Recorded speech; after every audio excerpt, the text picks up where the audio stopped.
What is up guys, Andy Forest Team Runner here, and today I'm going to be giving you guys my first impressions of the Nike PEGASUS 37.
So that's 7 very wet and soggy miles done and dusted in the Nike PEGASUS 37. Today I'm going to be giving you guys my first impressions of this shoe, but fear not, there'll be far more testing going in than just this first 7-mile run. If you're new to the channel, just to give you a quick update, we do speed tests, long run tests, and I give you guys an update after 100 miles as to how the shoe is performing. So make sure you stick around for that to hear more thoughts on this shoe. But for now, we're going to be going through a technical specification and then my first impressions on how this shoe performed. So if you're excited for today's video guys, make sure you give it a like, share it with your friends, subscribe to the channel for weekly running content, and for starters, we'll dive into the tech.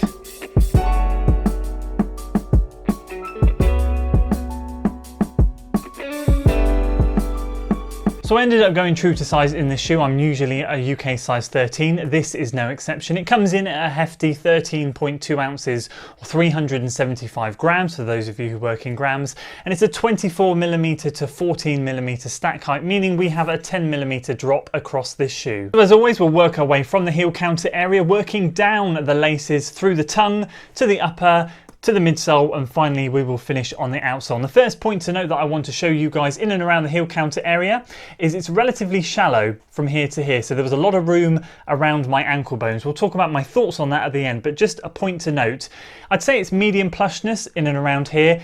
For me, perfect, good comfort, bit of padding, not too thick, not too thin, and that works all the way around and all the way down as well into the shoe. A very minor bit of padding missing at the very, very bottom, but on the whole, we've got a nice thick bit in and around here. And the heel counter area is very plush indeed, with a little heel flare coming off here to allow you to slip your foot in and out nice and easily.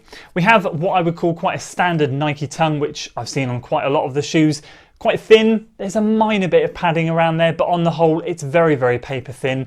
I like this extra bit of material that we have here wrapping around the inside of the ankle, the medial side, I should say, and that does the same on the other side of the foot.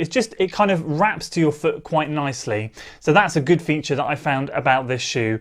Relatively standard lacing system. We've got some extra material loops here, which hold the laces in. Again, just adding a bit of unnecessary extra weight. They could have used a bog standard eyelet chain. That would have saved a bit of weight, especially when it comes to my size. But again, nothing wrong with the lockdown. I get a good lockdown in this shoe. The laces were perfect. There was nothing wrong with that whatsoever. Good stuff. We have a translucent mesh upper, so you can kind of see through it a little bit. Still relatively thick, but again, nice and breathable. Although having said that, on my run this morning, when it got wet, this shoe got very, very heavy. So that's a point to note. This is not a shoe that I will be taking out in the wet, in the rain. This thing was sloshing around. I ran through a rather big puddle that I couldn't avoid around mile 5, and for the last 2 miles they felt like bricks on my feet, sadly. But on the whole, a relatively decent upper, a good width toe box for me. I have quite a wide foot. I went standard width in this shoe. It worked absolutely perfectly.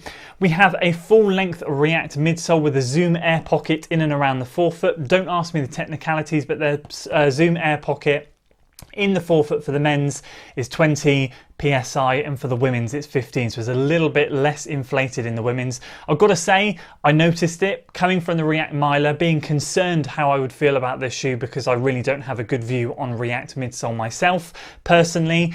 It was a lot more softer, and I did feel it in the push off, which was nice because I was concerned. Thankfully that air pocket has helped a lot, but as I said, full length React midsole from heel to toe. And moving on to the outsole, we have some very, very thick, grippy rubber. This is the first time I've ever run in a Pegasus shoe. This outsole pattern looks very familiar from some of the reviews I've seen on the 35 and 36, so I'm gathering this is quite a standard outsole pattern. I've got to say though, these little lugs, these nubbies here, they're quite deep. I'd say they're a good couple of mil. Wouldn't put it past this thing to be a bit of a hybrid trail shoe, even though it's not the trail version. And I know it's not, don't get me wrong, but that's quite a big bit of rubber there. There's pretty much covered most of the way through with this rubber outsole. Nice and grippy. The one thing I did find in the rain today when I did get out onto the tarmac for those few miles is that it did feel really solid and secure underfoot. No signs of instability. And overall, I kind of felt like I understood why this has become quite a staple lineup in the Nike shoe rotation.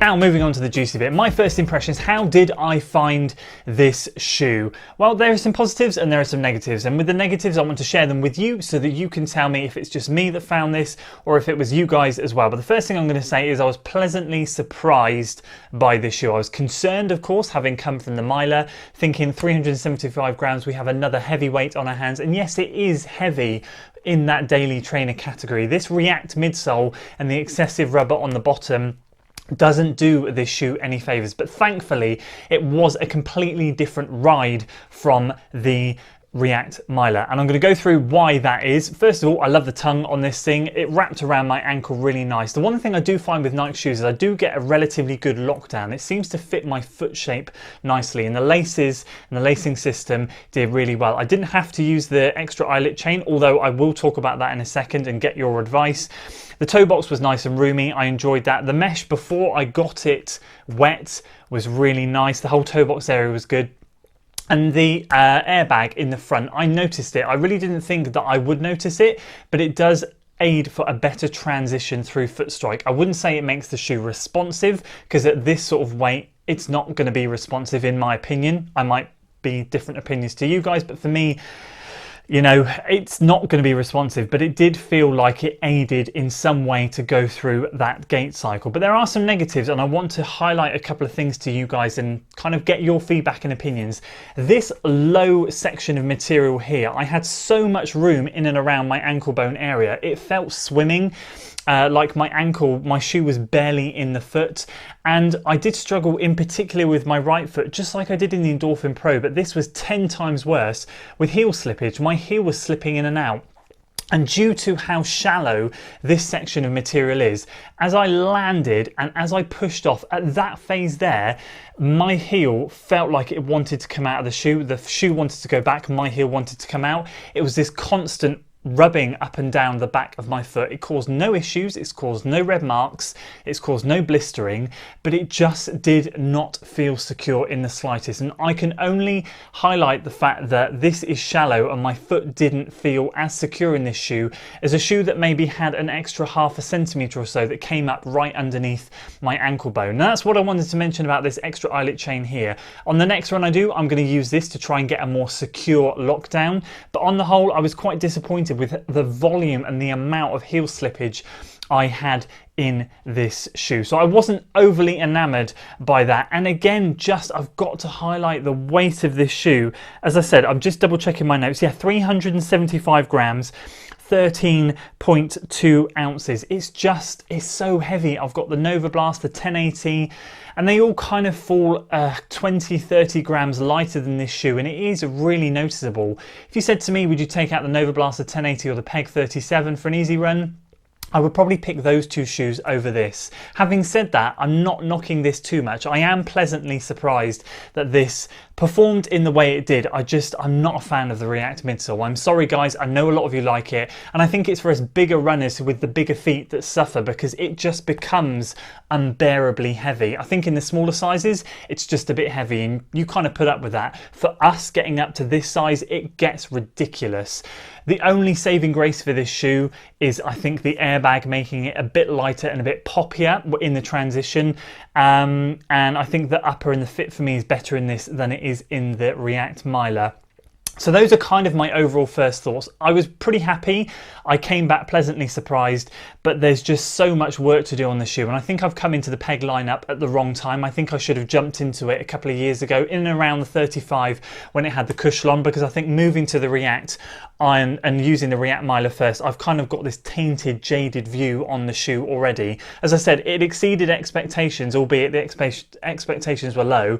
But on the whole, I've got to say, I think it's work in progress. It's a better shoe than the Miler, but they need to shed some weight, whether it's through the React, whether it's through this chunky outsole, whether it's through the upper, this excess eyelet holders, these fabric, anything, whatever it is. If they can just strip another 20-30 grams on this shoe, or get it down under 13 ounces for my size, then it will be a completely different game changer.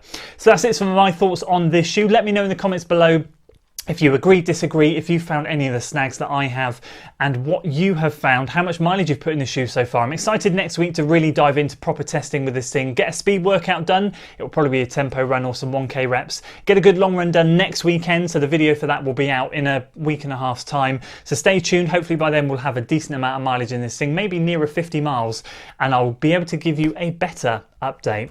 So if you enjoyed today's video guys, make sure you give it a like, share it with your friends, subscribe to the channel for weekly running content, and as always, I will see you on the next one. Until then.